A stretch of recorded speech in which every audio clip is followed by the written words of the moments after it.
শুভ সকাল বন্ধুরা, হুমা হোম লাইফে নতুন একটা দিনে নতুন একটা ব্লগে তোমাদেরকে স্বাগত জানিয়ে আমি উমা আসানসোলের এই ছোট্ট গ্রাম থেকে আজকের ব্লগটা আমি শুরু করছি। যারা আমার থেকে বয়সে বড় তাদেরকে আমার অনেক প্রণাম, যারা আমার বয়সে ছোট তাদেরকে ভালোবাসা দিয়ে আজকের ব্লগটা আমি শুরু করছি। তো প্রত্যেক দিনকার মতন সকালে ঘুম থেকে উঠে বাসি কাজ টাজ সেরে স্নান টান করে ঠাকুরের নিত্য পুজো দিয়ে দিয়েছি। আর এখানে বাসি বাসন কিছু উপর দিয়েছিলাম, আবার এই চাটা খেয়ে টপটাতে বাসনগুলো আছে। আর আজ থেকে মেয়েটার পরীক্ষা শুরু, তো একটু কাজ তাড়াহুড়োর মধ্যে আছি, কারণ 12টার সময় বেরোবে। তো 11:30 পৌনে 12টার মধ্যে আমাকে রান্না তার আগে হয়তো রান্না করে নিতে হবে। আর ওকে ভাত কিন্তু আমাকে 11:30 কি পৌনে 12টার মধ্যে ভাত নামিয়ে দিতে হবে। তো তাড়াতাড়ি রান্না করতে পারি না, তো এত তাড়াতাড়ি রান্না করতে পারি না দেখি পটাপট করে নেবো। সকাল সকাল রান্না করা অভ্যাস নেই আর কি, রান্না তাড়াতাড়ি করে নিতে পারি কিন্তু এত তাড়াতাড়ি রান্না করা অভ্যাস নেই। তো আজকে ঠিকঠাকই রোদ দিয়েছে, বেশ সুন্দর, অনেক দিন পর সকালে ঝলমলে রোদ দিচ্ছে। আর এখন 11টার মতো টাইম হয়ে গেল। ওই দেখো ছোটো মেয়ে কিন্তু স্কুল থেকে চলেও এলো, এই দেখো চলে এলো স্কুল থেকে। আর তোমাদের দাদাভাই একটু ডাকছে। এই কার্ডগুলো না প্রত্যেক বাচ্চাকে দেয়, কারণ পেমেন্ট দেয়, কার্ডগুলো নিয়ে লেখা থাকে, তাহলে পেমেন্ট দিলে লেখা থাকে, সুবিধা হয় আর কি। আর দেখো বাচ্চাগুলো গরমে, রোদ হলে রোদ, বৃষ্টি হলে বৃষ্টি। আর ছোটোটা চলে এলো, এসের থেকে বদমাইশি শুরু, জুতোগুলো দৌড় থেকে খুলে ফেলে দিয়ে যাবে, আই কার্ড বেল্ট সব কিছুই ফেলে দেবে। তো ভাতটা আমি 1 ফুট দিয়ে নামিয়ে রাখি। দেখো ভাতটা কিন্তু হয়ে গেছে, আমি ভাত ডাল বসিয়ে দিয়েছিলাম, এখানে ডালও বসিয়ে দিয়েছি। আর মেয়ে স্কুল আজ থেকে পরীক্ষা স্টার্ট হচ্ছে, তো আজ থেকে পরীক্ষা স্টার্ট হচ্ছে। তো এখানে একবারে ঘুম থেকে উঠে স্নান টান করে একদম বইপত্র নিয়ে এখন পড়তে বসেছে। জানি না কতটা পড়ছে কতটা না, তো বললাম জানলার দিকে তাকিয়েছিল, না তাকিয়ে পড়তে, এখানে পড়ছে। ভাতটা 1 ফুট নিয়ে, ডালটা মোটামুটি হয়ে গেছে। আর আজকে একটু আলু পোস্ত করব, কারণ আমার মেয়েটা আলু পোস্ত খেতে খুব ভালোবাসে। আর একটা জিনিস রান্না করব, সেই জিনিসটাও খায় না, তোমাদের সাথে শেয়ার করবো। তোমাদের দাদাভাই সকালে এনেছিল, পরিষ্কার করে ধুয়ে রেখে দিয়ে গেছে। এখানে সেই কালকে শাকটা আছে, আর কুমড়ো দিয়ে করবো। এই খাসির মাংসের চর্বি আছে, ভুটি আছে, চুস্তা আছে, এটা কুমড়ো দিয়ে করব। গরম জল দিয়ে পরিষ্কার করে তোমাদের দাদাভাই সকালে এনেছিল, ধুয়ে আমি ওগুলো আবার পরিষ্কার করে। তো কুমড়ো দিয়েও ভালো লাগে, লাউ দিয়েও ভালো লাগে, আলু দিয়েও তরকারি করলে বেশ ভালো লাগে। দেখো 11:15 মতো কিন্তু হয়ে গেল। তো মেয়ের জন্য একটু শাক ডাল ভাত পোস্ত করে দিলাম। তোমাদের দাদাভাইও আসছে যাচ্ছে, পরীক্ষার সময় একদমই টাইম পায় না, মেয়েকে নিতে এলো, ওই জন্য তখন ওকে মুড়ি দিয়ে দিলাম। আর মেয়ের ভাত তরকারি একদম ঠান্ডা হতে দিয়ে দিয়েছি। তো আর কুমড়োটা বানানো আছে, সেটা লাস্টে করব, এখন মেয়ে যাক তারপরে। এখানে চাও করে দিয়েছি। এবারে মেয়ের আমি বললাম লেট হচ্ছে, তো বললাম, তো ও এদিকে খাচ্ছে, টাইম নেই, এদিকে আমি বলছি চুলটা আমি বেঁধে দিই, কারণ ও চুল বাঁধতে পারে না। আর এরকম স্কুল যাবে বলে চুল, তারপরে ফিতা, এগুলো সমস্ত কিছু বেঁধে দিতে হয়। আর ওর জন্য বললাম তুই খেয়ে নে, একদিকে খেতে থাক, আর আমি এদিকে চুলটা বেঁধে দিচ্ছি। 11:15 মতন হয়ে গেল, দেখছোই তো কত তাড়াহুড়োর মধ্যে কাজ করছি, তাও টাইমটা 11:15 মতন হয়ে গেল। আর সকাল সকাল যে ঘুমায় উঠে রান্না টান্না করব, তখন আবার নিত্য পুজো ঠাকুর বাসি পড়ে থাকবে, ওই জন্য সকালে বাসি কাজ সেরে স্নান টান করে নিত্য পুজো দিয়ে রান্না করলাম। মেয়ে তো স্কুল চলে গেল, ছোটোটা এসছে, ওকেও একবারে তেল টেল মাখিয়ে গাটা মুছিয়ে দিচ্ছি, ওকে খেতে দিয়ে দিলাম, যেহেতু রান্না হয়ে গেছে।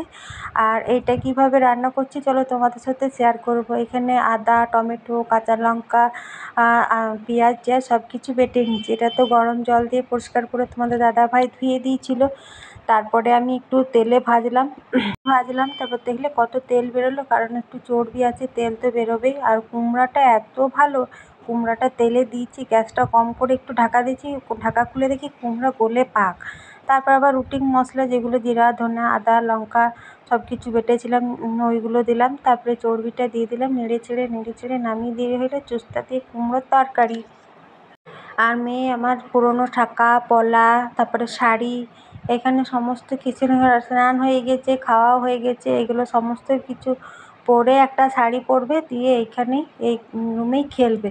ওর তো খাওয়া কমপ্লিট হয়ে গেছে। তারপর তোমাদের দাদাভাই এলো, স্নান করলো, আমিও এবারে খাবো। এখানে ডাল, ভাত, পোস্ত, শাক ভাজা, কুমড়োর তরকারিটা নিয়েছি, খুব সুন্দর হয়েছে। আমার তো মনে হয় এই তরকারি, মেয়ে যেহেতু ভাত খেয়েছে খাবে না, এই এই যে চুস্তা দিয়ে কুমড়োটা করেছি সেটা খাবে। বড় মেয়ে এই সকল তরকারি খাবেও না, ছুবেও না।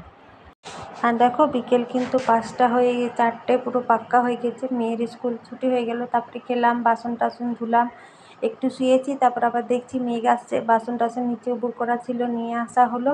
আর মেয়ে এখন ওর বাবার সাথে ঘুমছুটি করছে। হ্যাঁ, বুনিকে পয়সা দেবে না সেই নিয়ে। আর সন্ধ্যা লেগে গেছে, বৃষ্টি হলো না। তারপরে আমরা দুজন দেখে একটু মোড় দিকে যাচ্ছি, টুকটাক কিছু কোনো দরকার আছে। আর যেহেতু মেয়েদের পরীক্ষা, ওই জন্য মেয়ে দুটোকে বাড়িতে রাখলাম। এই মোড় দিকে যাব, ঘরের এই ঠাকুরের কটা জিনিস নেওয়ার আছে। আর আমরা এই রাস্তাটা দিয়ে যাই, আর দুপুরে যাই তখন ভালো দেখায়, রাতে কেমন এই রাস্তাটা অন্ধকার ফুটফুটে, কিন্তু ভয়ের কোনো কারণে। সাইডে কিন্তু অনেক কারখানা আছে। আমি এই দশকর্মা দোকানটাতে আমার দরকার আছে, ওই জন্য এলাম।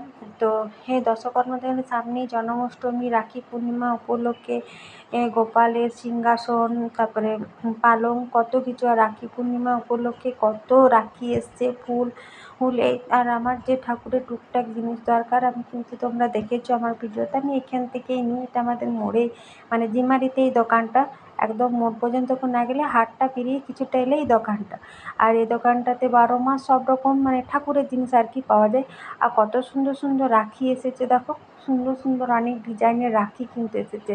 তো আমরা তো এবছর রাখি পরাতেও পাবো না, দিতেও পাবো না, তো রাখি নিলাম না। এখানে আমি 2 প্যাকেট ধূপ নিলাম ঠাকুরের জন্য। ঠাকুর সন্ধ্যা দেবার জন্য যে তিলের তেলটা দিই সেটাও শেষ হয়ে গেছে। ঠাকুরকে কিশমিশ, নকুলদানা, ধূপ, এই টুকটাক জিনিসগুলো আমি এখান থেকে নিতে এলাম। যেহেতু মেয়ের পরীক্ষা, ওই জন্য আর বাজার দিকে যাব না, আর এই টুকটাক জিনিস নিয়ে চলে যাব। ওই জন্য সন্ধ্যা দিয়েছি, তারপরেই চলে এসেছি। আর এখন বর্ষাকাল, বৃষ্টি বাদলের দিন, রাতের বেলায় বোঝা যাবে না যে কখন মেঘ আসছে কখন না। এখনই দেখবো আবার ঝমঝমিয়ে বৃষ্টি পড়ে যাবে, ওই জন্য তাড়াতাড়ি চলে এলাম। তো টুকটাক যা দরকার নেওয়া হয়ে গেছে। তোমাদের দাদাভাই ওখানে পয়সা যাওয়া হয়েছিল দিল। তারপর আমি একটা কিন্তু থলি নিয়ে এসেছি। আর এই থলিটা ঠাকুরের জিনিসের জন্য আমি এই থলিটা নিই। ওই থলিগুলো নিয়ে পেঁয়াজ রসুন নেওয়া থাকে, ওগুলো আর নিই না। আর এই পেট্রোল পাম্প এলাম, তো আমাদের সারথীকে তো একটু তেল ভরে নিতে হবে। আর তোমাদের অনেকবার বলেছি, তোমাদের দাদাভাই আগেই পেট্রোল পাম্পেই কাজ করতো।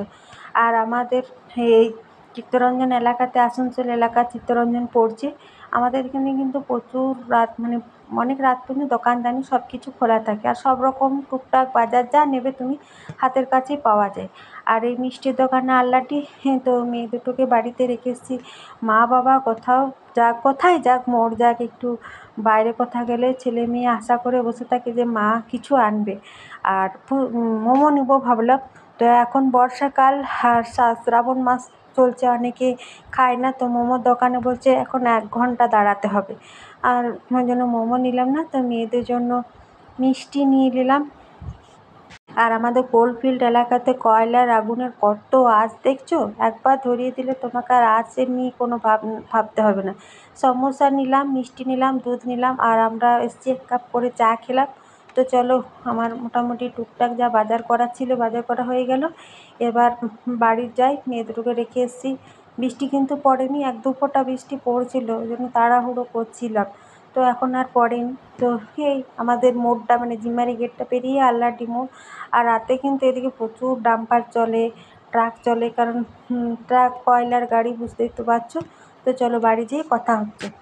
তো 8টার মতো টাইম হলো, আর এসেই দুধটা গরম করতে দিয়ে দিয়েছি এইখানে। আর ওই পান্তুয়া নিয়েছি অরেঞ্জ কালারের, আর এখানে সমোসা নিয়েছি, 6টা সমোসা নিয়েছি চাটনি দিয়ে খাবো বলে। তো চলো আজকের ভিডিওটা তাহলে এখানে শেষ করছি। ভালো লাগলে সাবস্ক্রাইব করো, লাইক করো, কমেন্ট করো। শুভরাত্রি।